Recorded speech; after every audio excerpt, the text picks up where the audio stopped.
Vamos orar. Pai, eu te agradeço por mais uma noite que o Senhor nos dá, mais um momento para a gente compartilhar um pouco da Tua palavra, compartilhar um pouco, Deus, daquilo que o Senhor tem colocado no nosso coração. E nós pedimos ao Teu Santo Espírito, que em nome de Jesus, fale conosco, com poder, com autoridade, que o Senhor nos dê clareza, Senhor. Porque nós vivemos tempos difíceis, tempos que muitas notícias chegam, muitas coisas aparecem diante dos nossos olhos. E nós queremos ser fiéis até o fim. Eu peço que o Senhor abençoe cada lar aqui representado, Deus. Cada irmão, cada irmã que está aqui comigo, no mesmo Espírito. No mesmo Espírito. Nós cremos, quando o Senhor Jesus nos ensina, que chegaria o dia, esse dia já chegou, em que verdadeiros adoradores adorariam em espírito e em verdade. Não naquele ou neste lugar, mas em espírito e em verdade. Manifesta, Deus, a Tua bondade, o Teu amor. E abre os nossos olhos. Em nome santo de Jesus. Amém. Amém, queridos. Ontem nós conversamos sobre o início do fim. Nós cremos, pela palavra de Deus, nós cremos que nós vivemos os últimos dias, nós cremos que nós estamos vivendo dias difíceis, dias complicados, dias com muitos rumores de guerra, muitas guerras, muitas crises, crises econômicas, crises políticas, crises religiosas. E ficou claro para todos ontem que realmente nós vivemos os últimos dias. Se você não assistiu a live de ontem, depois assista. É uma live rápida. Creio que hoje também vai ser, se Deus assim permitir, até mais rápida. E hoje o tema da live não é mais sobre essa estação, se ela está ou não acontecendo, mas é sobre interpretar essa estação espiritual que nós estamos vivendo hoje. Amém? Eu queria compartilhar com vocês um trecho da palavra, está lá em Mateus, no capítulo 25, uma parábola bem conhecida. E a partir do versículo 1, eu vou ler para vocês aqui na minha versão, tá bem? Mateus capítulo 25, a partir do verso 1. O reino de Deus é como 10 moças virgens que, com lamparinas na mão, saíram para saudar o noivo. 5 eram tolas e 5 eram prudentes. As tolas não levaram óleo de reserva para reabastecer as lamparinas. As prudentes, pensando nisso, carregavam vasilhas com óleo. O noivo demorou um pouco e todas dormiram. No meio da noite, alguém gritou: "Ele está aqui! O noivo está aqui! Saiam para recebê-lo!" As 10 virgens saíram com suas lamparinas. As virgens tolas disseram às prudentes: "Nossas lamparinas estão se apagando. Emprestem-nos um pouco de óleo." As virgens prudentes responderam: "Não há o bastante para todas. Se querem óleo, vão comprar." Vão comprar. Elas assim fizeram, mas ainda estavam fora, comprando óleo, quando o noivo chegou. As virgens que estavam a postos para saudá-lo foram para a festa, e a porta foi fechada. Mais tarde, as virgens tolas apareceram e bateram à porta, suplicando: "Estamos aqui, deixe-nos entrar." O noivo, porém, perguntou: "Eu conheço vocês?" "Acho que não. Portanto, fiquem atentos. Vocês não sabem quando o noivo vai chegar." Todo mundo conhece essa parábola de Jesus e todo mundo entende que essas virgens representam a igreja de modo geral, né? Existe um conceito teológico muito interessante que é sobre a igreja militante e a igreja triunfante. A igreja militante é a igreja que nós vemos, né? Quando você vai aos domingos às ruas, você vê aquele monte de carros parados, muitas pessoas descendo dos carros, entrando em lugares para cultuarem a Deus. Todo aquele povão que você está vendo é a igreja militante. Ou, como alguns costumam dizer, a igreja visível. Mas, dentro dessa igreja militante, lá no meio daquele povão, também tem a igreja triunfante. A igreja triunfante é a igreja que vai se encontrar com o Senhor nos ares. É a igreja que vai ser resgatada e que vai ouvir de Jesus: "Bem-vindos, benditos de meu Pai, venham até mim e vamos para a festa." Né? Bom, esse conceito de igreja visível e igreja invisível é um conceito mais antigo, né? Porque nós estamos vendo todo mundo que está na igreja. A gente consegue perceber, né? Você vê aquela pessoa que está desviada, aquela pessoa que está em pecado, você vê aquela pessoa, enfim, que briga com todo mundo, né? Tem a pessoa que só nega imposto, a igreja está toda ali, ela é visível, né? Ela não é invisível. Por isso que esse termo é mais apropriado para a igreja militante e igreja triunfante. Aqui Jesus está trazendo para a gente 10 moças virgens, 10 moças preparadas para uma festa, ok? Essas 10 moças representam 10 igrejas, a meu ver, tá? E aí, todas essas 10 moças, todas essas 10 igrejas estão aparentemente prontas para uma festa. Qualquer pessoa que olhar para aquelas mulheres vai saber, olha, elas estão prontas para um casamento. Elas estão prontas para se encontrarem com o noivo. Mas Jesus fala que dessas 10 mulheres, metade delas levou mais óleo, óleo reserva, potes adicionais de óleo, enquanto aquelas outras 5 não levaram óleo a mais, né? E aí passa o tempo, vem a noite, vem a madrugada, aquele óleo que serve para deixar a lamparina acesa, naquela época não tinha pilha, né? Talvez se a gente pudesse hoje fazer uma brincadeira, essa parábola hoje seria atualizada para 10 lanternas e aquelas noivas prudentes estavam levando pilhas adicionais, né? Mas o óleo aqui, ele tem um sentido muito especial. O óleo não é simplesmente aquilo que vai manter uma vela acesa. O óleo aqui, ele certamente representa o Espírito Santo de Deus. Vocês já devem ter visto várias pessoas, principalmente na internet, defendendo que Deus só fala por intermédio da Bíblia, da palavra escrita, né? Revelada de Deus. Nós cremos que a Bíblia é realmente a palavra revelada de Deus. Mas embasamento bíblico somente não é suficiente para que nós estejamos certos de que aquilo vem de Deus, né? A prova disso é quando você coloca, por exemplo, um versículo fora de contexto na boca de um lobo, na boca de um falso mestre, na boca de um coach.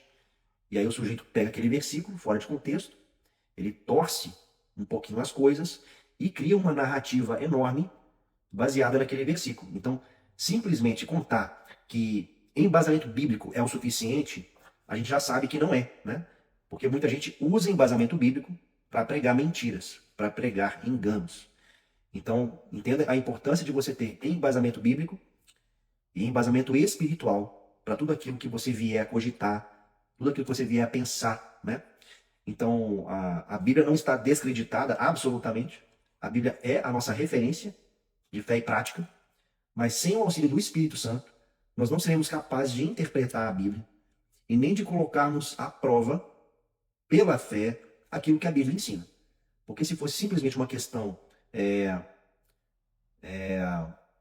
literária, a gente poderia dar uma Bíblia para cada pessoa do mundo, como muitas missões já fizeram, muitos gideões já fizeram no mundo inteiro, que a pessoa colocaria o olho no versículo e ela se converteria só de ler. E a gente sabe que não é tão simples assim. Que não basta ter a palavra escrita. Você precisa de uma unção de Deus para que você seja movido a ler a palavra, para que você seja movido a entender o que está escrito ali. E qualquer um de nós aqui que se prestar a ler a Bíblia vai chegar a essa conclusão. Várias pessoas já leram a Bíblia inteira e nem por isso são pessoas que foram transformadas pela ação do Espírito, porque você pode ler a Bíblia crendo que aquilo ali é um livro de história, um livro histórico, né? Um livro cultural, um livro religioso, e ler isso tudo sem se envolver com o Deus da palavra, com o Deus da Bíblia, ok? Então, pega isso com muito carinho, tá? Porque a gente sempre vai cruzar aquilo que nós entendemos ser algo da parte de Deus com aquilo que está escrito. É o que nós estamos fazendo aqui, tá, queridos? Nós cremos que onde ou quando 2 ou 3 estão reunidos em nome de Jesus, que ali o Senhor Jesus se faria presente. Nós cremos que Jesus está no nosso meio, nesse momento, onde eu estou aqui, onde cada um de vocês e cada uma de vocês está. Nós cremos pela fé que isso é verdade. Amém? Então, nós vamos recorrer à Bíblia para que ela nos dê substância para nós crermos. Mas a crença, a fé, melhor dizendo, essa convicção que nós temos, ela é um ato que é espiritual, tá bom? Ela não é um ato literário, é um ato espiritual. Amém? Então, nós temos aqui nessa parábola 5 mulheres que se encheram do Espírito Santo. 5 igrejas representadas ali que se encheram do Espírito Santo. E a gente continua ouvindo em toda parte homens que pregam que somente a Bíblia, né, é que conversa conosco, né? Eu gosto muito de dar um exemplo da carta escrita. Quando a gente... Imagine que você está numa viagem e você vai ficar longe da sua família por muito tempo, tá bom? E você vai para um lugar onde não tem comunicação. Você está incomunicável. Não tem internet, não tem sinal de telefone. Sabe aqueles trabalhos assim malucos, né? Um emprego dos sonhos, né? Aí a pessoa vai para uma ilha deserta, fazer pesquisa, né? A última que eu vi foi de um farol em alto mar. Tem um farol em alto mar e o cara fica lá morando, né? Fica um ano inteiro morando, isolado de tudo, de todos. Então imagina essa situação bem hipotética, tá bom? E aí quando você chega nesse lugar, você não tem contato com ninguém, não consegue falar com seu cônjuge, você não consegue ver seus filhos. A única coisa que você tem é a carta. Uma carta que seu cônjuge escreveu para você, tá? Aí você vai abrir aquela carta. Você vai ler aquela carta. E aquela carta, ela tem um papel, ela tem uma escrita. A pessoa que escreveu a carta para você escreveu com uma caneta preta ou azul, né?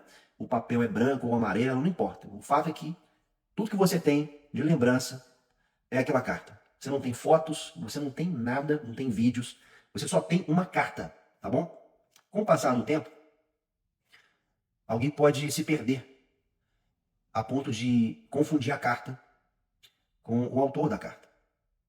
E aí a gente vai desenvolvendo um apego com a carta escrita que sobrepuja o apego ao autor da carta, tá? E aí entendam o que eu quero dizer com isso. Quando a gente vai para a teologia e vai para todas as ramificações teológicas que existem disponíveis, nós encontraremos extremos opostos, como na época de Jesus.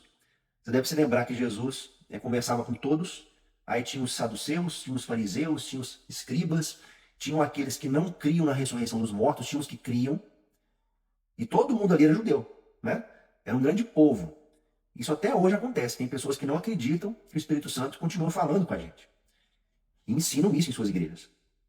E nós temos outras pessoas que, olha, eu não só creio, como eu converso com Deus, eu converso com o Espírito Santo de Deus, e ele conversa comigo, né? Ele se comunica comigo.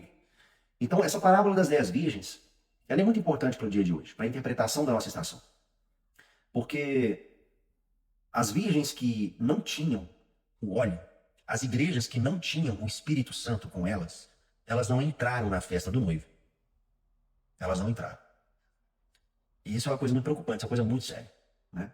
Porque não basta simplesmente você acreditar em algo nesse sentido, porque a carne acaba levando o homem a contaminar toda uma igreja com esse pensamento. Toda uma escola teológica com esse pensamento. Não basta, não basta. Porque a obra, quando ela é da carne, quando ela não vem do Espírito, ela leva de um abismo para outro. Tá bom? Não tem limite para o nível de profundidade abismal que você pode chegar quando você despreza a ação do Espírito Santo até os nossos dias, até os dias de hoje, na nossa vida. E nós vivemos dias de uma nova estação, uma estação que já chegou, uma estação espiritual que vai mudar muitas coisas. E nessa estação nova, aqueles que mantêm um relacionamento com Deus, mantêm uma conexão com o Pai, mantêm um vínculo profundo com o Espírito Santo de Deus, vão conseguir atravessar essa estação com mais leveza, vão conseguir atravessar essa estação com mais maturidade, vão conseguir cursar essa estação com mais clareza, vão conseguir desbravar lutas no Espírito com mais autoridade e com mais poder. Quem está falando com vocês isso, gente? Quem está falando com vocês essas coisas? Não é alguém que foi educado desde criança a ouvir a voz de Deus. Eu não sou essa pessoa, tá? Eu fui construído teologicamente, religiosamente, num contexto em que eu só tinha a carta. E a carta era a única coisa que eu podia contar. A carta era a única referência que eu poderia ter para tudo que acontecesse na minha vida. E as incoerências lógicas e teológicas em cima disso são brutais, tá? Porque uma pessoa que acredita que só pode ser revelado para mim o que está escrito, ela está dizendo que ela está completamente fechada para a voz do Espírito. E se ela está completamente fechada à voz do Espírito, ela está sujeita a ser dilacerada por essa nova estação. Dilacerada. Queridos, existe uma obsessão pela falta de recursos, uma obsessão para se preservar ao máximo os recursos naturais, que a gente está caminhando para uma realidade que eu não vou me surpreender se não houver mais nenhum livro impresso. Nenhum livro impresso. Você consegue imaginar um contexto em que não vai mais existir Bíblias impressas? Você consegue imaginar isso?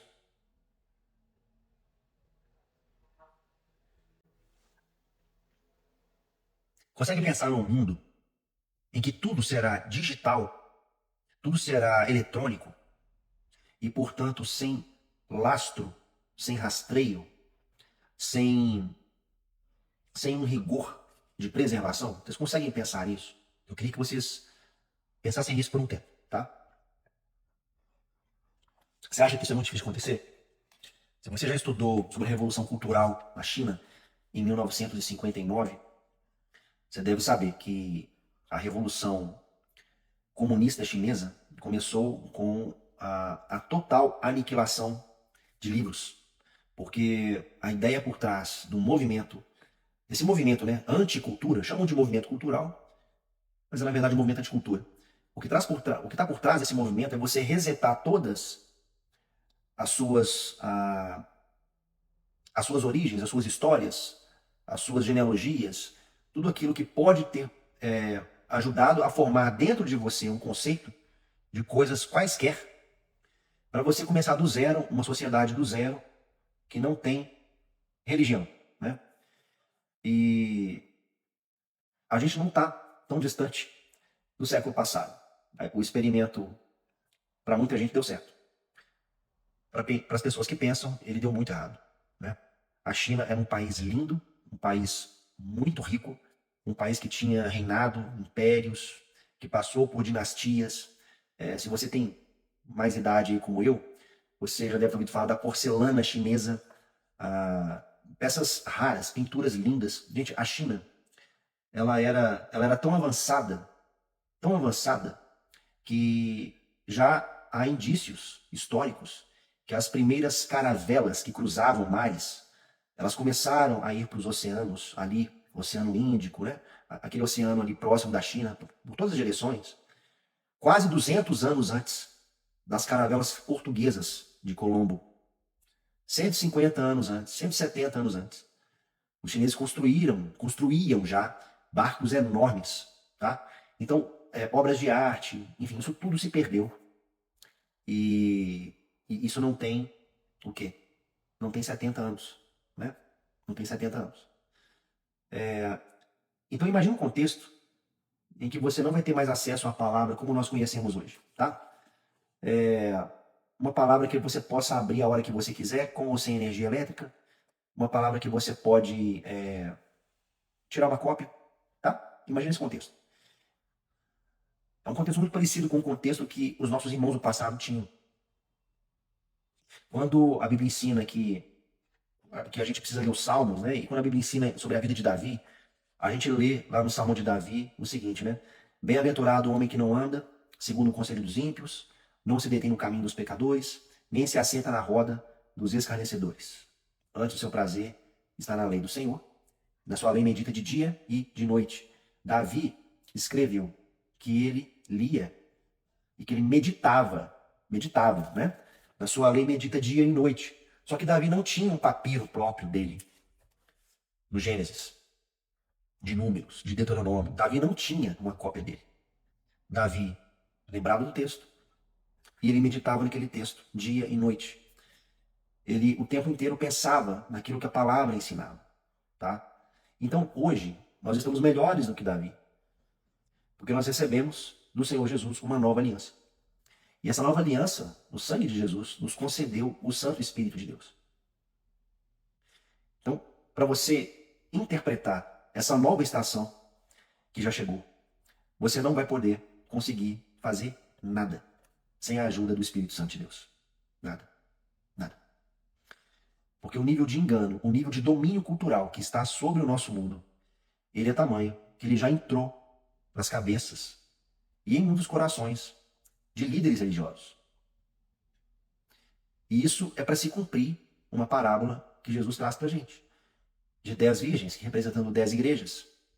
10 igrejas, das quais todas aparentemente estão prontas para receberem o noivo, para receberem o Senhor Jesus, a volta do rei. Estão todas aparentemente adequadas.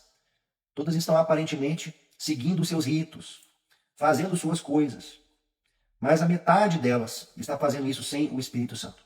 Alguém disse recentemente que se nós retirássemos o Espírito Santo de Deus dos nossos momentos de congregação, dos nossos encontros, dos nossos cultos, dos nossos louvores, se nós retirássemos o Espírito Santo de Deus desses momentos, na maioria das igrejas, nada iria mudar.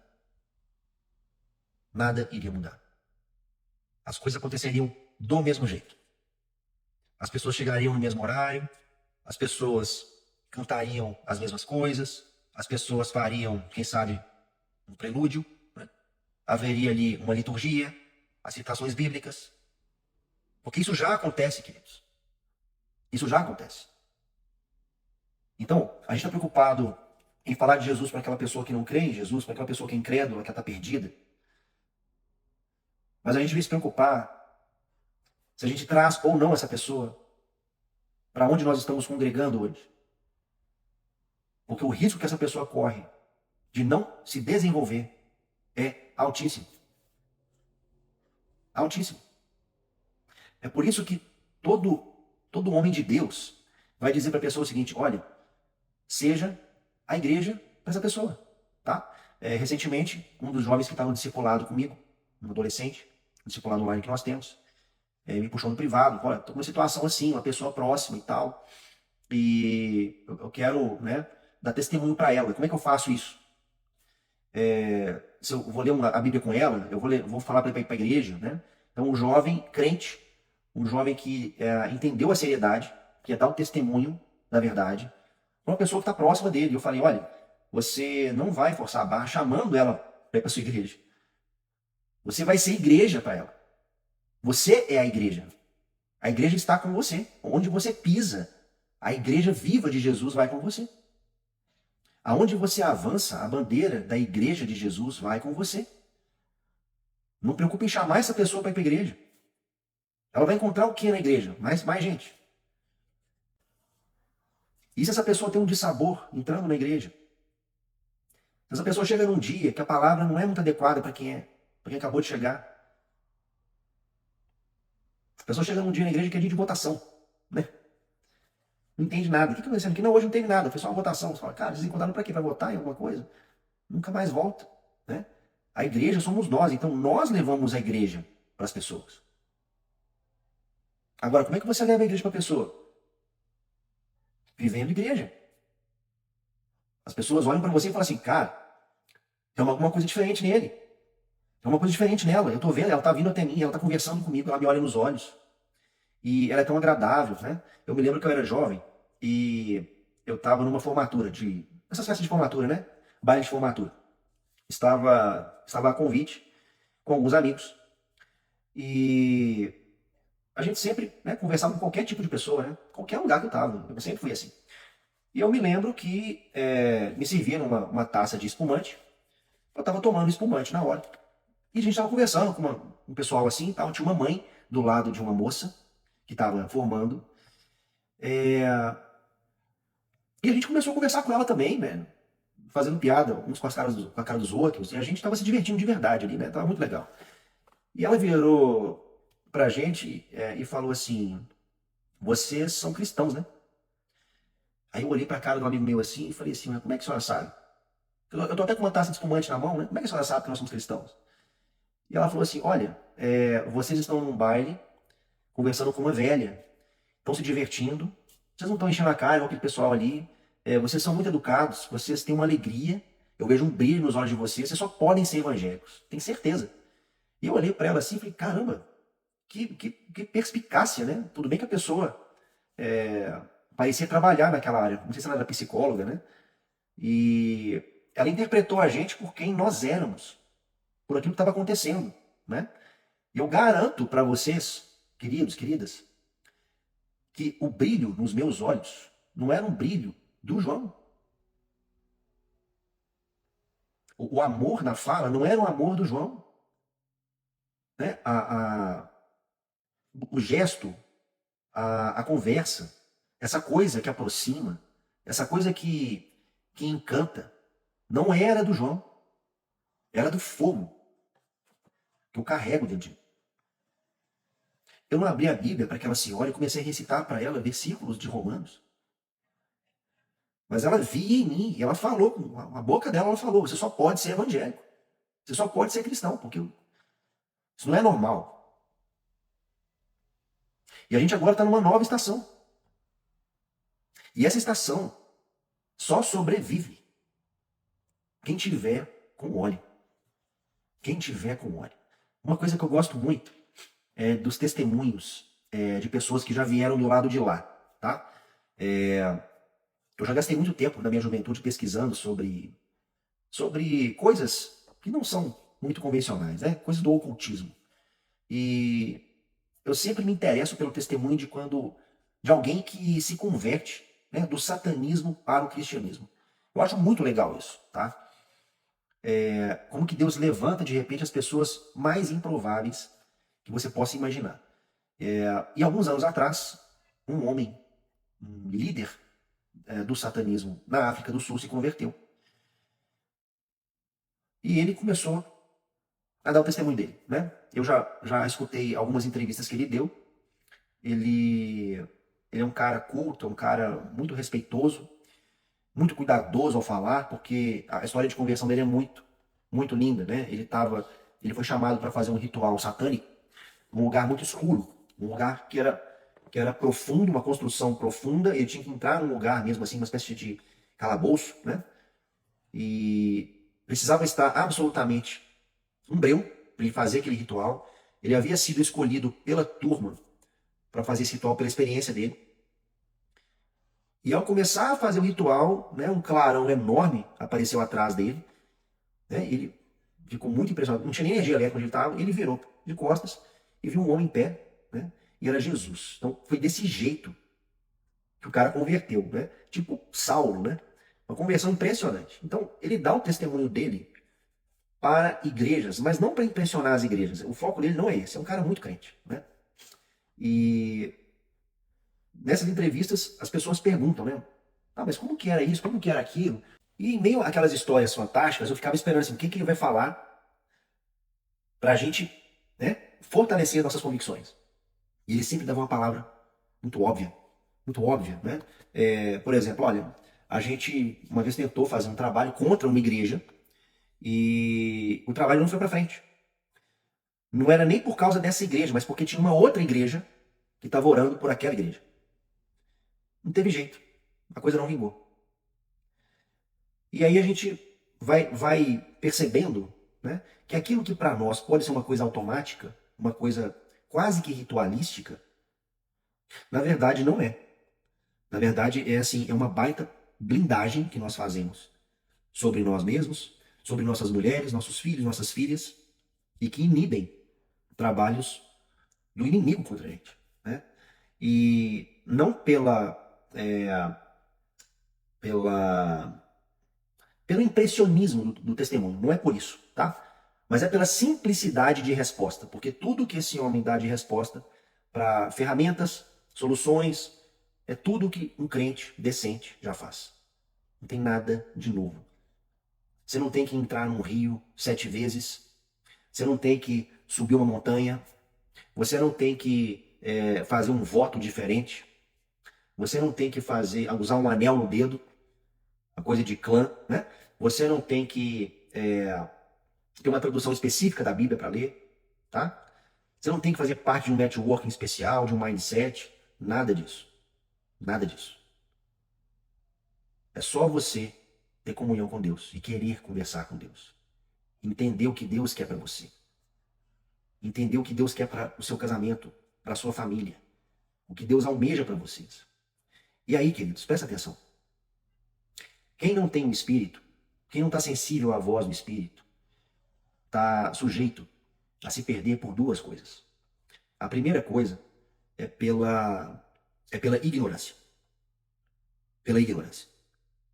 Eu não me envolvo com o Espírito porque eu não creio em revelação, eu não creio que Deus pode falar comigo, eu não peço, não importuno o Senhor para coisas que eu acho tolas, eu acho que Deus deve ficar muito ocupado fazendo as coisas dele, então esse cara, ele despreza o Espírito, ele fomenta isso com muita gente, com muitas igrejas, muitos apriscos, onde ele é convidado, ele prega a mesma coisa. Ele escreve livros sobre isso. Esse cara é uma ferramenta poderosa do diabo. Do diabo. Primeiro risco que você corre, desprezar a voz do Espírito e achar que Deus não está vivo. Que o autor da carta não está vivo, não é uma pessoa. Que basta você entender o que está escrito aqui e está resolvido. Não é sobre relacionamento. Esse é o primeiro erro que você comete. E o segundo erro que você comete é você, por não possuir esse Espírito, dar ouvidos para pessoas que dizem ouvir o Espírito. Esse é o segundo erro que você comete. Porque se você não tem dentro de você esse Espírito, você vai se alimentar do óleo de outras pessoas. Só que lá na frente, aquelas igrejas, aquelas virgens que estão cheias de óleo, elas não dividem o óleo com quem não tem. Então veja, muita gente hoje está vivendo dos olhos dos outros. Tem muita gente hoje que está seguindo pessoas para se alimentar dos olhos que elas dizem carregar. E como que eu testifico dentro de mim que o óleo dele ou dela, ou daquele ou daquela, é o mesmo óleo que habita em mim? Como que eu posso discernir isso? Como é que eu vou cruzar, queridos, queridas? Como que eu vou cruzar a verdade em óleos distintos? Porque se o que eu carrego em mim é o óleo do Espírito, então quando eu ouvir alguém dizendo algo que é do Espírito, eu vou ouvir, eu vou entender e eu vou crer que aquilo é a boca de Deus. E nós chegamos num nível tão bizarro nos nossos dias, com tantas notícias de crise, tantas notícias de coisas que estão por vir. E eu digo para vocês, elas já estão aqui. As pessoas estão até ouvindo recomendações de pessoas que elas não conhecem para comprar criptomoeda.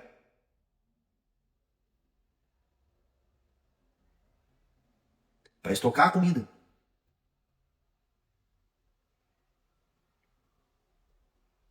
Para correr de um financiamento.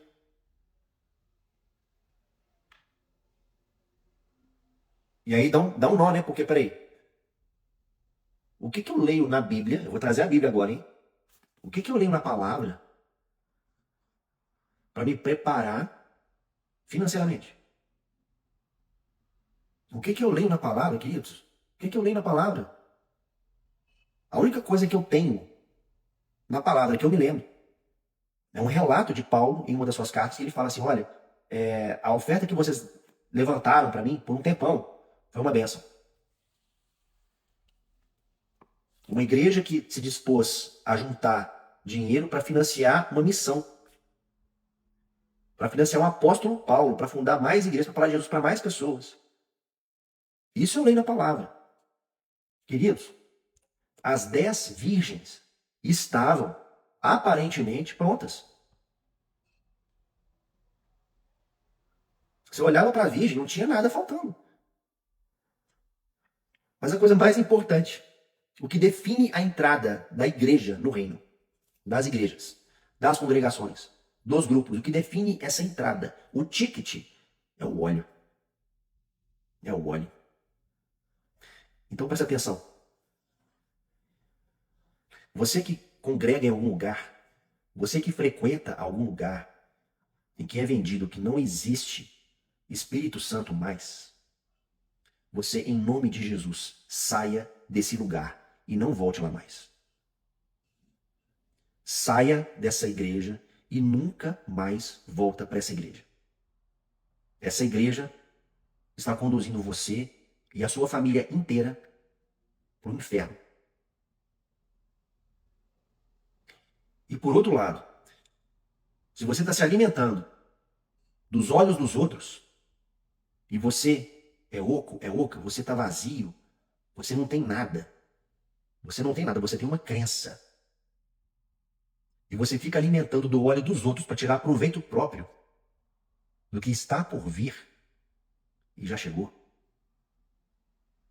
Você precisa se arrepender. Você precisa se arrepender. Confessar para Deus que você está na miséria. E falar assim: Deus, tem misericórdia de mim. Vem habitar em mim, porque eu sou vazio. Eu estou vazio, estou vazia. Você precisa buscar isso de Deus. Você precisa, porque lá na frente não vai adiantar você chegar com o óleo dos outros. O óleo dos outros vai fazer você perder muito tempo na sua vida. Muito tempo. E sabe de uma coisa? A volta do Senhor, ela certamente se dará num dia específico. Certamente. Mas a volta do Senhor, para mim e para você, pode ser a qualquer momento. A gente pode ser atropelado, pode vir um câncer, pode vir qualquer coisa, um acidente de avião, pode vir um infarto fulminante, tem uma quantidade de gente nova infartando, tendo AVC. Se eu e você tivermos qualquer mal súbito, a volta de Jesus vai ser ali, na hora. Não vai dar tempo nem de você ir na padaria comprar óleo. Vocês estão entendendo o que eu estou falando? Deixa eu ler os comentários de vocês aqui. Elas não queriam um noivo, queriam as bodas, mas não tinham um óleo. Gente, essas igrejas, esses teólogos que pregam que não precisa do Espírito, desprezam Jesus. Eles desprezam Jesus. Eles lidam com Jesus como se Jesus tivesse a obrigação de morrer por eles. Eu já convivi com gente assim, dentro da igreja. Eu já ouvi gente pregando isso. Eu já li livros sobre isso. É uma coisificação de Jesus. Bizarro. É um utilitarismo de Jesus. Bizarro. Jesus não merece isso. Ele não merece isso. Ele não merece isso. Absolutamente. E com muita razão, ele vai fechar a porta. Ele vai fechar a porta na cara de muita gente que quis usar o Senhor Jesus. Tanto para crucificá-lo mais uma vez, bater mais um prego no pulso dele, cuspindo na cara dele, gritando, crucifica. Quanto de pessoas que disseram que em seu nome fizemos tal coisa. Em seu nome fizemos outra coisa. Fizeram isso com o óleo dos outros. Ele vai fechar a porta na cara de muita gente com razão, porque ele é digno. Ele é digno. Dignidade tem a ver com isso. Jesus não é mulher de malandro. Você não usa Jesus igual você usa um papel higiênico, um guardanapo e joga fora. Muitos teólogos vão pagar um preço muito alto por que estão fazendo. Muito alto. E muita gente irresponsável vai chorar amargamente. Amargamente. Porque replicando conhecimento divino, replicando sabedoria divina, levam pessoas todas a se perderem por completo. Por completo.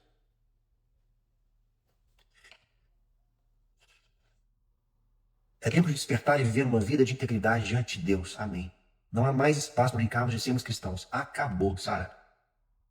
Acabou. Quem brincou até hoje, não brinca mais. Não brinca mais. A nova estação já chegou, ela já está aí. E os anjos de Deus já estão de olho em tudo que está acontecendo. E os anjos de Lúcifer, os anjos caídos, os demônios, também estão de olho. Eles estão de olho, esperando uma oportunidade para devorar mais pessoas que estão caindo nesse discurso falso, essa profecia demoníaca que busca salvar o próprio homem. Se encha do Espírito Santo, querido. Querida, se encha do Espírito Santo. Tá difícil? É difícil mesmo. Eu passei por isso. Eu passei por isso. É muito difícil. A gente tem que rasgar o peito. A gente tem que se rebaixar, se ajoelhar. Mas não é só de vista. A gente tem que se sujeitar de verdade. A gente tem que se arrepender. Arrepender. Então para de dar ibope pra gente que tá te levando pro inferno. Para de seguir essas pessoas que estão só vendendo para você mentira. E sai dessa seita que você frequenta. Dessa seita que você frequenta, que tem cara de igreja. João, essa palavra nos gera um temor muito grande. Que o Espírito Santo nos ajude nessa caminhada, até que ele venha. Amém. Amém. É isso que eu tenho para vocês hoje. Eu quero orar mais uma vez por vocês. Pai, em nome de Jesus. Em nome de Jesus. Derrama do teu Santo Espírito sobre cada pessoa que assistir ou escutar essa transmissão. Em nome de Jesus. Derrama, Deus. Quebranta, Senhor. Quebra. Esmiúce, Senhor, o nosso ser se for preciso. Desconstrói. Tira, Deus, as nossas armaduras, as nossas capas, as nossas máscaras. Que caia tudo. Que caia tudo, Senhor. E que seja o Senhor Jesus a viver em mim. A viver em cada um aqui. Nos prepara, Deus, agora, porque a estação já está aqui. Nos prepara, Senhor. Nos prepara, porque nós queremos entrar contigo nas tuas bodas. Nós queremos, Senhor, ser reconhecidos pelo Senhor. Nós queremos mais do Senhor. Quebra as correntes mentais, as correntes filosóficas, as correntes teológicas que nós compramos. Quebra tudo, Deus. E vem sobre nós com o teu poder, com o teu amor. Que nós possamos te amar como convém amar o Senhor. Porque só o Senhor é digno. Nós te amamos, Deus. Em nome de Jesus. Nós declaramos que nós somos Deus, que nós te amamos. Em nome de Jesus. Amém. Amém.